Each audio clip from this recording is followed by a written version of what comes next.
क्योंकि आज माझ्याकडे होण्यासाठी काहीही नाहीये. माझा एक हिरेसारखा पती होता, ते दलाल लोकांनी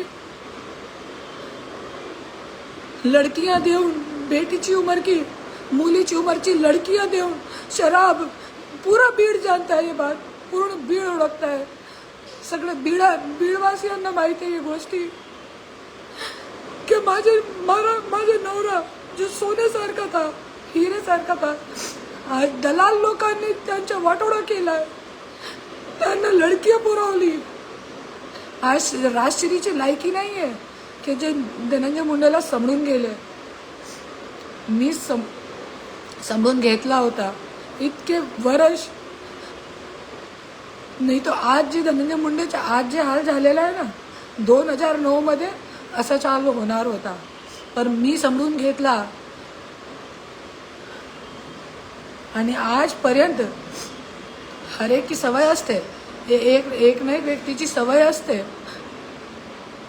होती त्यांची सवय अशी काही घाणेरडी, पण तरी पण मी समजून घेतला. इतके वर्ष, 27 वर्ष, आणि लढली मी. आणि आज पण मी लढत आहे क्योंकि मी स्वतःच्या हक्कसाठी लढत आहे.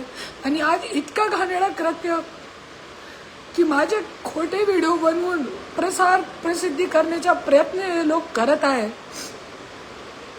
इतकी खालची पातळीवर. आणि हे सगळं धनंजय मुंडे करत नाही, मला माहिती आहे. माझा नवरा करत नाही. हे जो दलाल गैंग है ना, राज घनवट, पुरुषोत्तम केंद्रे, तेजस ठक्कर, एक तो पड़ा है जेल में, इनकी बारी है, इनकी और है. और आज मैं शब्द देती हूँ, बहुत जल्दी ये लोग भी जेल में जाएंगे.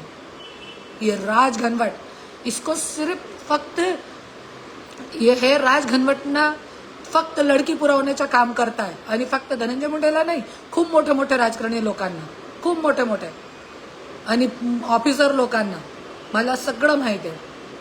फक्त मी तोंड गप बसलेला, क्योंकि मला कोणत्याही व्यक्तीचे काय लेणं घेणं नाहीये. आजपर्यंत मी गप होती, पण ज्या वेळे मला माहीत पडलं की हे सगळ्याच्या पाठीमागे माझा नवरा नाही, हे दलाल गँग आहे, त्यावेळे आज मी तोंड उघडत आहे. आज माझे नवऱ्याला शराब पाजून आज याचा बेवडा केला त्यांनी. पूर्ण बीडला माहिती आहे गोष्टी. आज धनंजय मुंडेची काय अवस्था आहे. आज माझे खोटे व्हिडिओ बनवून आज प्रसिद्धी करताय. अरे करा, मी तो दुनियाची सबसे वाईट औरत आहे, सगळ्यांची वाईट औरत आहे मी. ही जरी वाईट नाही होती तर माझ्या धनंजय मुंडेची बायको नाही होती. घर सोडून आई बापाचे विरोध जाऊन, घरच्या लोकांचे विरोध जाऊन लग्न केला नाही होता, जरी मी चांगल्या घराची होती तर. हा, मी तो वाईट आहे. काय करायचं तुम्ही लोकांना बोला आता.